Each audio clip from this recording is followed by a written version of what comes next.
30 साल के युवा प्रेम प्रसंग अपनी लाइफस्टाइल को मेंटेन करने के लिए संगीन वारदातों में शामिल हो रहे हैं। इस वारदात को अंजाम दे रहे हैं। बीते 3 सालों में इन अपराधों की संख्या में लगातार इजाफा हुआ है। आइए देखते हैं ऐसे कुछ चौंकाने वाले मामले। इस पर खास रिपोर्ट देखिए।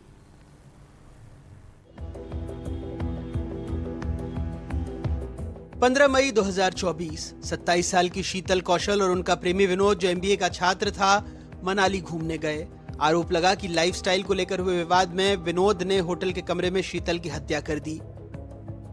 14 फरवरी 2023 वैलेंटाइन डे पर भोपाल के 20 साल के रौनक ने अपनी गर्लफ्रेंड को पार्टी देने और महंगा गिफ्ट देने के लिए मां से पैसे मांगे। आरोप लगा कि पैसे नहीं मिलने पर रौनक ने अपनी ही मां की हत्या कर दी। भोपाल के नीरज भवनानी को पुलिस ने न्यू मार्केट में गिरफ्तार किया। नीरज पर आरोप था अपनी गर्लफ्रेंड को शॉपिंग कराने के लिए लगातार लूट और चोरी करने का। अक्टूबर में उसने चेन स्नैचिंग की घटना को अंजाम दिया था। मध्य प्रदेश के अपराध ग्राफ में 20 से 30 साल के युवाओं की संख्या तेजी से बढ़ रही है। इसके पीछे की सबसे बड़ी वजह प्रेम प्रसंग और महंगी और लग्जरी लाइफ स्टाइल बताई जा रही है। अपने कुछ शौकों को पूरा नहीं कर पाने के चलते ये युवा अपराध की वारदातों को लगातार अंजाम दे रहे हैं और सजा भी पा रहे हैं। आंकड़े बताते हैं कि ऐसे युवाओं ने बड़े पैमाने पर पिछले 3 साल में वारदातों को और खासतौर पर गंभीर वारदातों को अंजाम दिया है, जिसमें लॉ ग्रेजुएट से लेकर एमबीए ग्रेजुएट और इंजीनियरिंग करने वाले छात्र शामिल हैं। खुद को हाई क्लास सोसाइटी का दिखाने, महंगे शौक, प्यार और पावर की चाहत में युवा गंभीर अपराध करने से नहीं चूक रहे हैं। मध्य प्रदेश के बड़े शहरों, खासतौर से राजधानी भोपाल, इंदौर, जबलपुर और ग्वालियर में इस तरह के मामले पिछले 3 सालों में सबसे ज्यादा निकलकर सामने आए हैं। प्रेम प्रसंग में हत्या, बलात्कार, लूट जैसे गंभीर वारदातों में 20 से 30 साल के युवाओं की संख्या सबसे अधिक थाने के रोजनामचे से लेकर जिला अदालतों के दस्तावेज में दिखाई दे रही है। अदालत में ऐसे मामलों में बड़े पैमाने पर सजा भी सुनाई जा रही है। 13 से 19 की एज में जो किशोरावस्था रहती उसमें बहुत जल्दी भटकाव जैसी संगति रहती। और भोपाल जैसे बड़े शहरों की विशेषता है, महानगरों में बाहर से बच्चे जो पढ़ने आते हैं तो हॉस्टलों की उनकी ज़िंदगी है, उनकी लाइफ स्टाइल बदल जाती है। कुछ लोगों के साथ एक आध दो उनका कोई जैसे बड़े रिच संपन्न वर्ग के, उनके साथ कोई पार्टी कर ली तो वो भी सोचते हैं कि हम ऐसी पार्टी करें। इंजीनियरिंग कॉलेज वाले बच्चे जो बिहार के, यूपी के या अपने मध्य प्रदेश के दूरस्थ क्षेत्रों से भी बच्चे आए हैं, वो निश्चित रूप से अपराध की ओर अग्रसर हुए हैं। पुलिस के लिए परेशानी बड़ी है, क्योंकि जो युवा कभी अपराध की दुनिया में शामिल नहीं थे, वो नए तरीके से वारदात को अंजाम दे रहे हैं। ऐसे अपराधियों का पुलिस के रोजनामचे में कोई रिकॉर्ड नहीं रहता। ज्यादातर की उम्र 20 से 30 साल है। ऐसा अक्सर होता है कि कई बार छोटे शहरों के बच्चे जब बड़ी शहरों में आते हैं, या कई बार स्कूल से बच्चा निकल के जब कॉलेज में एडमिशन लेता है 12th के बाद, वो कई बार बड़े शहरों में एक आभासी दुनिया में आ जाता है, चकाचौंध से घिर जाता है। वो सही और आभासी के अंतर को नहीं समझ पाता है और इस कारण उस चकाचौंध में कई बार अपराध की तरफ बढ़ जाता है। इसमें आवश्यक है कि बच्चों का अपने परिजनों के साथ एक सतत संवाद बना रहे और उन्हें वो सही दिशा में मार्गदर्शन करते रहें। छोटे छोटे मामलों में, या कई बार कहा जा सकता है कि लम्हों ने खता की सदियों ने सजा पाई, छोटे छोटे गलतियों से जिस तरीके से अपराध की तरफ बढ़ जा रहे हैं, उस पर ध्यान आवश्यक है। साल 2022 में 20 से 30 साल के युवकों ने हत्या के 44 मामलों को अंजाम दिया, बलात्कार के 11, जबकि 31 से 40 साल के आरोपी 26 थे हत्या के मामलों में और दुष्कर्म के मामले में 4। 41 से 50 साल के 6 आरोपियों ने हत्या की वारदात को अंजाम दिया, 1 ने बलात्कार। साल 2023 में 20 से 30 साल के 46 आरोपी हत्या के दोषी पाए गए, 18 दुष्कर्म के। 31 से 40 साल के 28 आरोपी हत्या के दोषी पाए गए, 7 दुष्कर्म के, जबकि 41 से 50 साल के 12 आरोपी हत्या के दोषी पाए गए और 1 दुष्कर्म का। साल 2024 जून तक 20 से 30 साल के 24 आरोपी हत्या के दोषी पाए गए, 8 दुष्कर्म के। 31 से 40 साल तक के 14 आरोपी हत्या के दोषी पाए गए, 3 दुष्कर्म के। 41 से 50 साल के 5 आरोपी हत्या के दोषी पाए गए, 1 दुष्कर्म का। ये जो सोशल मीडिया ड्रिवन वर्ल्ड जिसमें हम रहते हैं, उसमें बहुत सारे लोगों को ये लगता है कि मीडिया पर हमारी जो छवि है वो वैसी ना रहे जैसा कि हम चाहते हैं।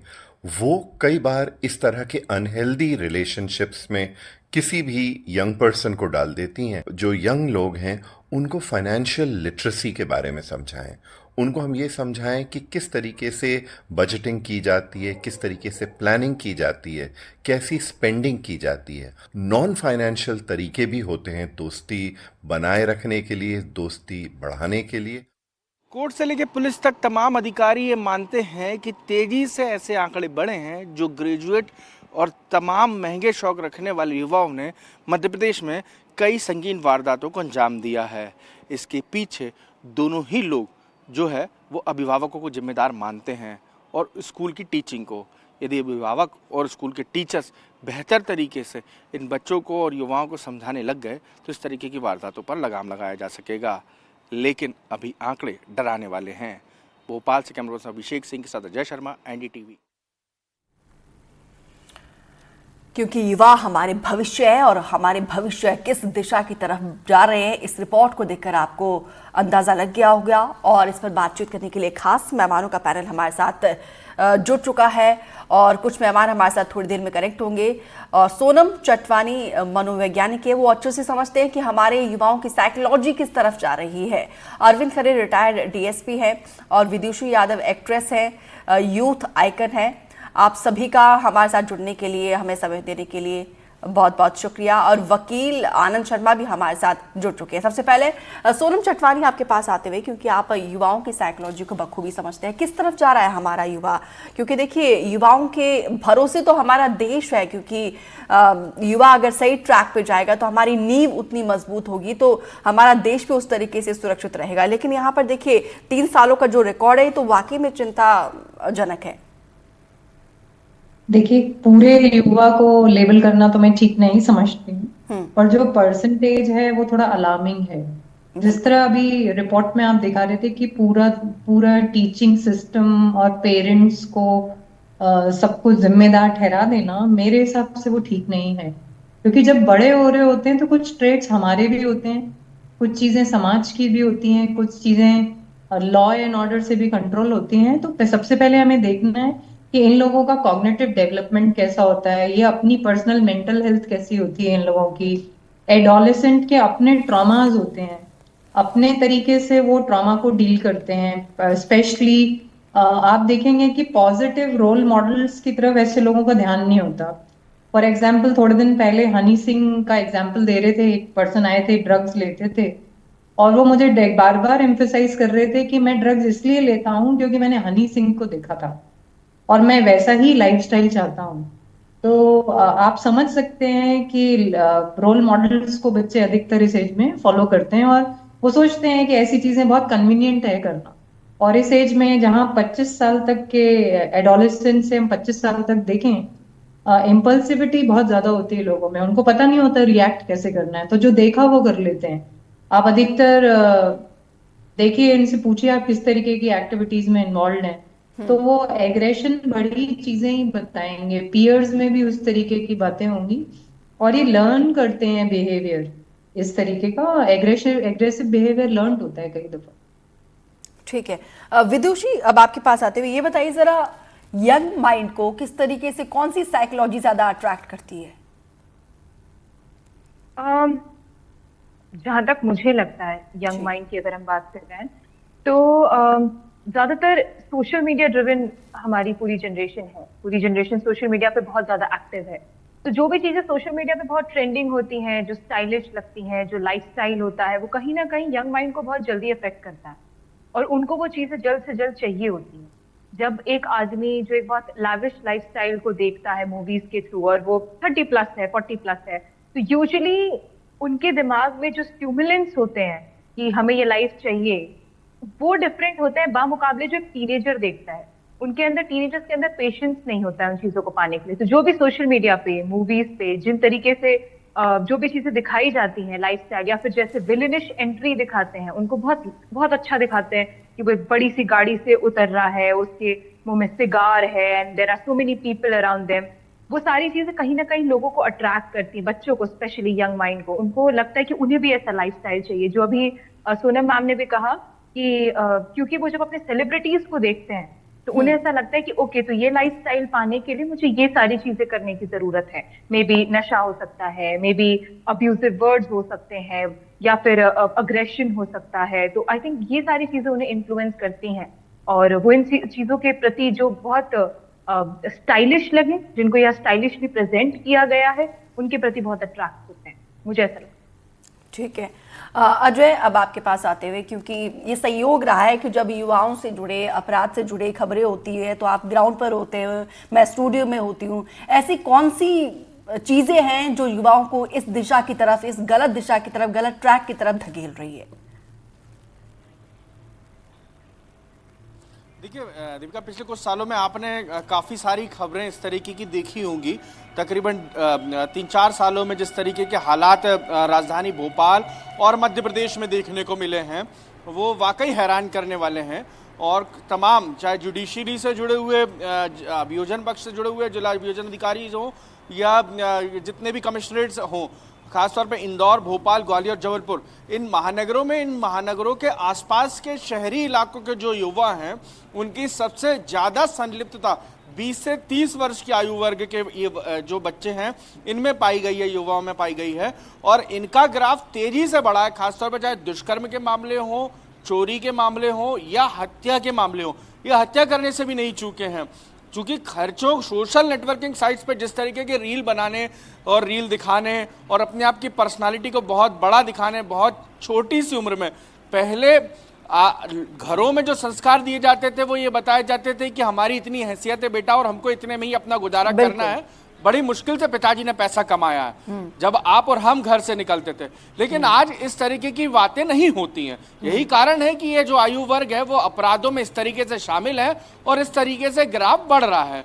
और अब जिस भी चीज को बच्चे चाहते हैं उनके माता पिता उनके हाथों में सौंप देते हैं। बेहतरीन मोबाइल मिलता है, रील बनाने के तौर तरीके उसमें उसको महारत हासिल होती है और उसमें जो लाइफ स्टाइल उनका आगे बढ़ता है, एक दूसरे को देखकर उसी के बिहाफ पर वो अपने शौक और अपनी लाइफ स्टाइल को बढ़ाते चलते हैं और खर्चे उनके बढ़ते चले जाते हैं। ऐसे में किसी ना किसी एक पक्ष पर भार पड़ता है, चाहे लड़के पे पड़े या लड़की पे पड़े। वो खास तौर पे ये दोस्ती और दोस्ती के आगे प्रेम प्रसंग से जुड़े हुए विषय होते हैं। फिर इसमें हायर एजुकेटेड लड़के, चाहे लॉ के ग्रेजुएट हों, चाहे मेडिकल के ग्रेजुएट हों, चाहे एमबीए किए हुए या इंजीनियरिंग किए हो, उनका ग्राफ इनमें तेजी से निकलकर सामने आया है। तो जिस तरीके के अपराध हुए हैं वो बड़े हैरान करने वाले हैं। चाहे सूटकेस में अपनी गर्लफ्रेंड को पैक कर देने का मामला हो, चाहे भोपाल में गर्लफ्रेंड के लिए चेन स्नेचिंग की दर्जनों वारदात करके उसको न्यू मार्केट में घुमाना, शॉपिंग कराना और उस दौरान पुलिस का पकड़ना हो, या फिर वैलेंटाइन डे के दिन शॉपिंग कराने के लिए अपनी गर्लफ्रेंड के लिए पैसे नहीं देने पर, घर में वैलेंटाइन डे नहीं मनाने पर एक बेटे का अपनी माँ को मार देने जैसे हो। ये वो अपराध हैं दीपिका जो सबसे हीनियस कैटेगरी में आए हैं। इसके अलावा अपराध बहुत हुए हैं, लेकिन ये तीनों जो युवक हैं वो काफी ग्रेजुएट हैं, काफी अच्छे पढ़े लिखे युवक हैं। और बिल्कुल अजय, चिंता की बात यह है कि ये सभी बच्चे जो है, युवा जो है, वेल टू डू फैमिली से आते हैं और मध्य प्रदेश तो एक फैमिली ओरिएंटेड स्टेट माना जाता है, संस्कार धानी यहीं पर है और फैमिली के साथ बच्चों की अपब्रिंगिंग होती है। लेकिन इसके बावजूद ये केसेस लगातार बढ़ते जा रहे हैं, जो कि चिंता का विषय है। आनंद शर्मा, क्योंकि आप कानून के जानकार हैं, क्या एक आदतन अपराधी जब इस तरीके से ऐसे के मामलों में संलिप्तता उसकी होती है, उसकी सजा भी यही होती है और जो फर्स्ट टाइमर होता है उसकी भी सजा यही होती है? कानून के लिहाज से किस तरीके से जो फर्स्ट टाइमर होता है उसको एक ज्यादा संवेदनशीलता बरती जा सकती है?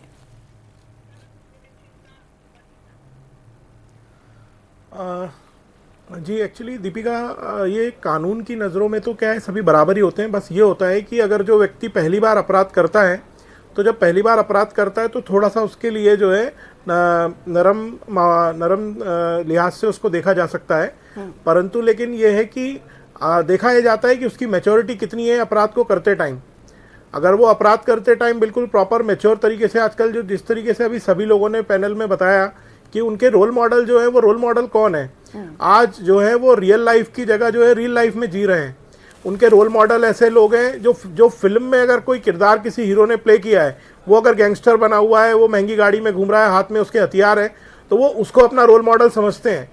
और जैसा कि ये अजय जी ने भी बताया अभी कि प्रेम प्रसंग के मामले बहुत ज़्यादा होते हैं, तो वो अपनी प्रेमिका को खुश करने के लिए आजकल जैसे कई मामले आपने देखे होंगे कि भाई महंगा फ़ोन, आईफोन होना ज़रूरी है लोगों के हाथ में रील बनाने के लिए। कितने लोग कितने फ़ोन के चक्कर में कितने अपराध हो जा रहे हैं, फ़ोन चोरी कितने हो रहे हैं। अभी भोपाल में ही कई घटनाएं हमारे खुद भी जान पहचान के लोगों के साथ फ़ोन स्नैचिंग की हो रही है। अब तो चैन के अलावा फ़ोन भी आपका चुरा के लोग लेकर के जा रहे हैं। तो ये प्रवृत्ति बढ़ती जा रही है लोगों के अंदर और इसका सोशल मीडिया भी एक बहुत बड़ा कारण है। रोल मॉडल अभी हनी सिंह का भी मैडम ने एग्जाम्पल दिया था, सोनम मैडम ने, कि हनी सिंह के जो उन्होंने बताया कि मैं इस प्रकार से ड्रग्स ले रहा हूँ, उससे प्रभावित होकर लोग जो हैं ले रहे हैं ड्रग्स। तो ये इन सब चीज़ें हैं जो एक कानून का उल्लंघन करने के लिए प्रेरित हो रहा है युवा, और कानून की नज़रों में अब अपराधी तो अपराधी है, बस ये है कि सज़ा उसकी थोड़ी कम ज़्यादा हो सकती है, कम उसकी स्थिति के और परिस्थिति के अकॉर्डिंग, परंतु लेकिन ये बहुत ही चिंता का विषय है, क्योंकि जो भी युवा है उसका भविष्य बहुत ही खतरे में है। वो इस अपना अगर ये रोल मॉडल तय नहीं कर पा रहा है या लाइफ में उसे किस प्रकार से आगे बढ़ना है, क्योंकि कानून में एक बार अगर कोई व्यक्ति अगर कानून के शिकंजे में आता है और अगर एक बार अपराधी साबित हो जाता है और उसको जेल हो जाती है, तो उसके बाद जब वो बाहर की दुनिया में आता है तो फिर उसका जो समाज का जो उसके प्रति रवैया होता है वो उसको वापस से एक्सेप्ट बहुत मुश्किल से कर पाता है। बिल्कुल बिल्कुल। और परिवार के लिए भी कहीं ना कहीं उसको एक इजी करना काफी मुश्किल रहता है। लेकिन सोनम, ये बताइए जरा, हम अपने भविष्य को कैसे सुरक्षित रख सकते हैं, कैसे उनकी साइकोलॉजी को समझे कि कब उनकी साइकोलॉजी बदल रही है, किस एज में ये बदलती है। जो युवा है उनके परिजनों के लिए आप क्या कहना चाहेंगे, कब उनको अलर्ट रहना चाहिए? देखिए, जैसे कि आनंद जी अभी कई चीजों को एड्रेस कर रहे थे, विदुषी ऑल्सो सेड इट, हमें अर्ली इंटरवेंशन पे फोकस करना चाहिए और स्विफ्ट जस्टिस की तरफ ध्यान देना चाहिए। अगर हम स्विफ्ट जस्टिस कर रहे हैं, अगर हमें चेंजेस करने हैं अपने लॉ एंड ऑर्डर में, या हमें नए कानून लाने चाहिए, उन सबको लेते हुए, ये बहुत इंपॉर्टेंट है। आपने देखा होगा जब रेप केसेस में मध्य प्रदेश पहला प्रदेश बना जहाँ पे कि फांसी की सजा दी जा रही थी, तो लोगों ने उल्टा क्राइम को बढ़ा के मारना शुरू कर दिया। पहले वो जिंदा छोड़ देते थे, अब क्राइम करने के बाद वो मार देते हैं। तो ये टेंडेंसी कहाँ से आ रही है कि मारना बड़ा सुविधाजनक है, और ये वायलेंस लर्न्ड बिहेवियर होता है, वो कहीं ना कहीं से सीख ही रहे हैं। तो अर्ली इंटरवेंशन बहुत इंपॉर्टेंट है। घर में जिस तरीके के आप कॉन्वर्सेशन करते हैं वो बहुत इंपॉर्टेंट है। जिस तरीके से हम ऑल्टरनेटिव्स प्रोवाइड करते हैं, हमें बच्चों के सामने या किसी के सामने ऑल्टरनेटिव्स प्रोवाइड करने हैं। जैसे कि जिस केस को मैं आपसे डिस्कस कर रही थी, मैंने उस बच्चे से पूछा कि आपने हनी सिंह के लिए तो कह दिया कि वो ड्रग्स वगैरह में उसको देख के सीखा हूँ, कभी आपने हनी सिंह का लेटेस्ट इंटरव्यू सुना कि जिसमें वो रात को 10 बजे सो जाते हैं? उनको इस लाइफस्टाइल से कोई मतलब ही नहीं है, क्योंकि लोग सुनना चाहते हैं लिकर से या विस्की से रिलेटेड गाने, तो वो गाते हैं, नहीं तो उनका कोई पर्सनल इंटरेस्ट नहीं है वहां पे। तो कैसे पर्सनालिटी ट्रेट्स हैं इंसान के, हम अगर उस पर अर्ली इंटरवेंशन काम करेंगे और थोड़ा सा लॉ एंड ऑर्डर में थोड़ी सी स्ट्रिक्टनेस आएगी इन चीजों को लेके, और लोगों को उसे थोड़ा सा आई थिंक सो यहाँ पे ऑल्टरनेटिव्स की तरफ ध्यान देना बहुत जरूरी है कि एक ही चीज नहीं होती है। आप अगर गर्लफ्रेंड के जिस तरीके से मामलों पे आप बात कर रहे थे, तो आप अदर साइड भी देखिए कि वो कितने डिमांडिंग है, कि उनके डिमांड्स वहां पे कितने ज्यादा हैं कि ये आदमी ने जाके वहां मोबाइल स्नैचिंग कर ली, इसने जाके किसी की चेन खींच ली, अगर मेरे से ये नहीं मैंने मेरी गर्लफ्रेंड को दे दिया तो मुझे ये चीज नहीं मिली। तो वो लोग वहां पे अपनी दुनिया को खत्म पाते हैं। तो इस टेंडेंसी से बाहर निकलने की बहुत जरूरत है कि आप आइडियल वर्ल्ड से बाहर निकलें और रियल वर्ल्ड के कांटेक्ट में रहें। बिल्कुल। विदुषी, ये बताइए जरा, सोशल मीडिया का कितना, वैसे तो खैर पॉजिटिव, अब क्योंकि इसको तो पॉजिटिव वे के लिए हम इस्तेमाल कर रहे थे, अब तो उसका यूज़ बहुत ही कम हो रहा है। सब लोग नेगेटिविटी के लिए और शॉर्ट टर्म सक्सेस के लिए ही इसका इस्तेमाल करते हैं। तो जो आपके आसपास का सर्कल है, उनकी किस तरीके से साइकोलॉजी होती है? जहाँ तक हम सोशल मीडिया की बात करते हैं, जैसा कि आपने कहा, उसका जो मेन रीजन है उसका पॉजिटिव इंटेंशन है। बिल्कुल। बट हर चीज का लोग अपने हिसाब से इस्तेमाल करते हैं, नेगेटिवली करना हो चाहे पॉजिटिवली करना हो। बट उस हथियार का, मुझे लगता है सोशल मीडिया एक हथियार है, दो धारी तलवार है। आप कैसे यूज करते हैं आप पे डिपेंड करता है, और आप कैसे यूज करते हैं वो बहुत हद तक डिपेंड करता है आपके खुद के संस्कार या आपने अपने आसपास जो भी चीजें देखी हैं। जैसा कि हम अभी डिस्कस भी कर रहे थे कि जो मूवीज में, सिनेमा में, अभी रिसेंटली एक मूवी आई थी जिसका ऑफ कोर्स मैं नाम नहीं लेना चाहूंगी, बट उसमें इतना वायलेंस था कि एक आम आदमी नॉर्मल आदमी भी उसे झेल ना पाए, और बहुत लोगों ने उसे बहुत पसंद किया, इवन सोशल मीडिया पे प्रमोट किया, उन्होंने इतनी तारीफें करी, और बहुत सारे लड़कों ने वैसे हेयर कट करवाने शुरू कर दी, वैसे बियर्ड रखनी शुरू कर दी।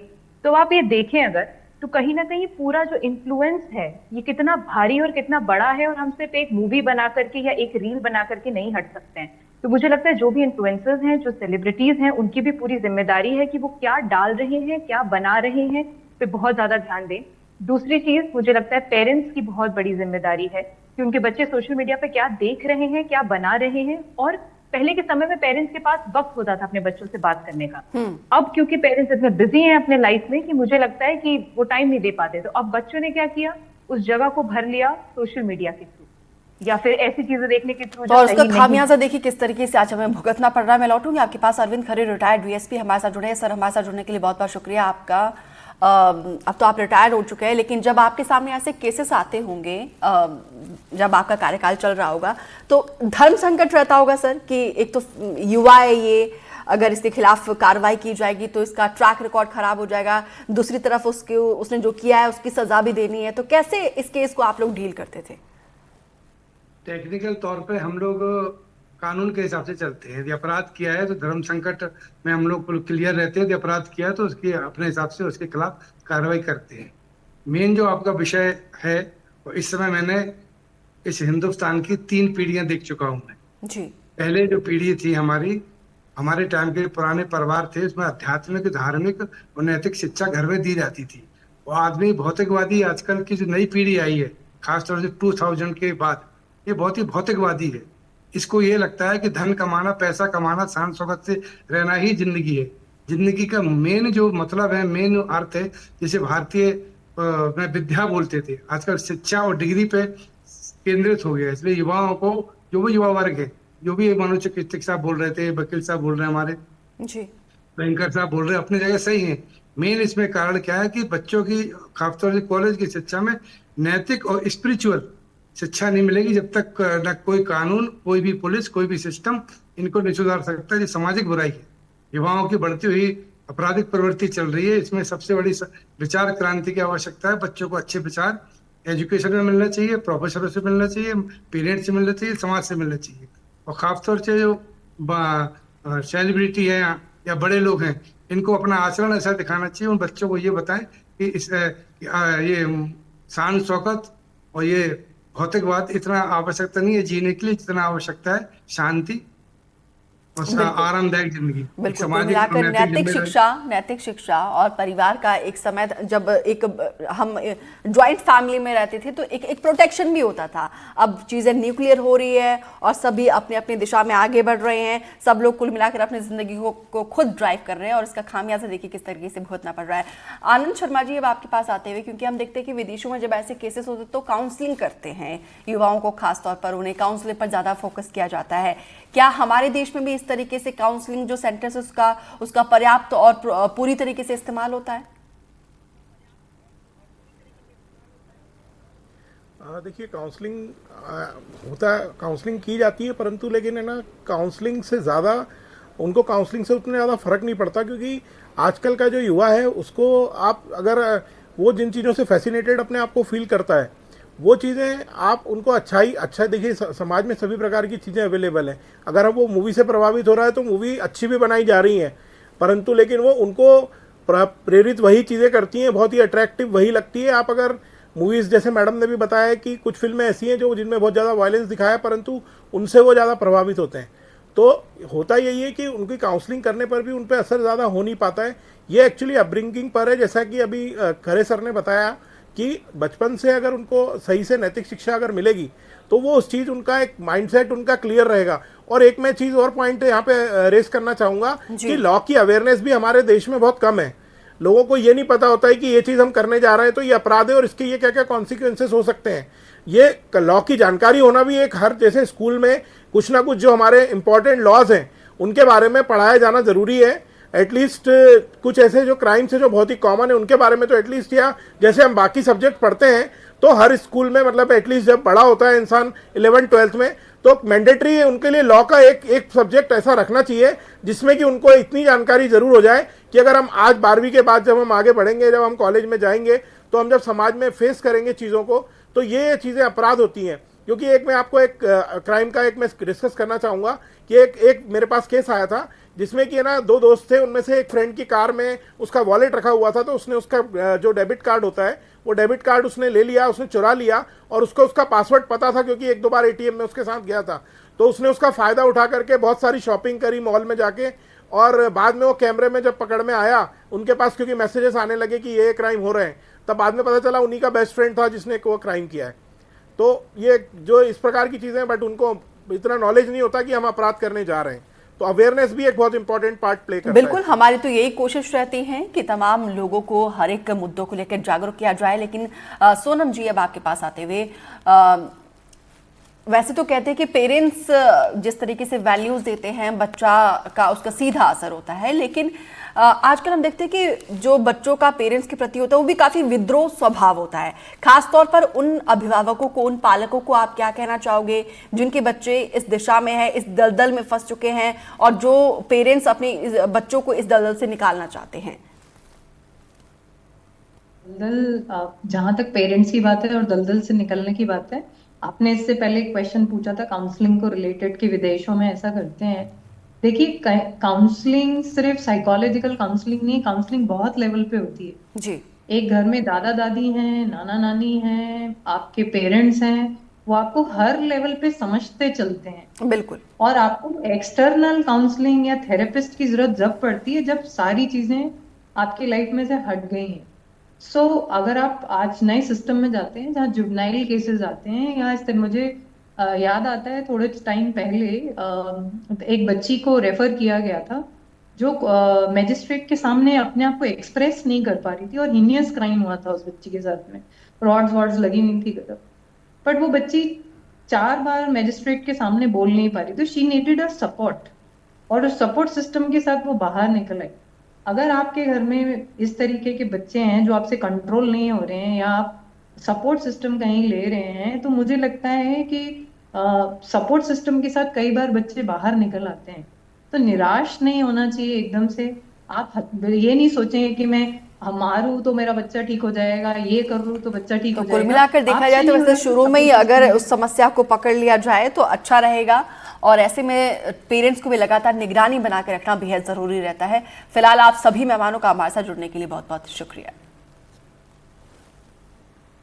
इस खास बुलेटिन में मेरे साथ इतना ही, दीजिए इजाजत, नमस्कार।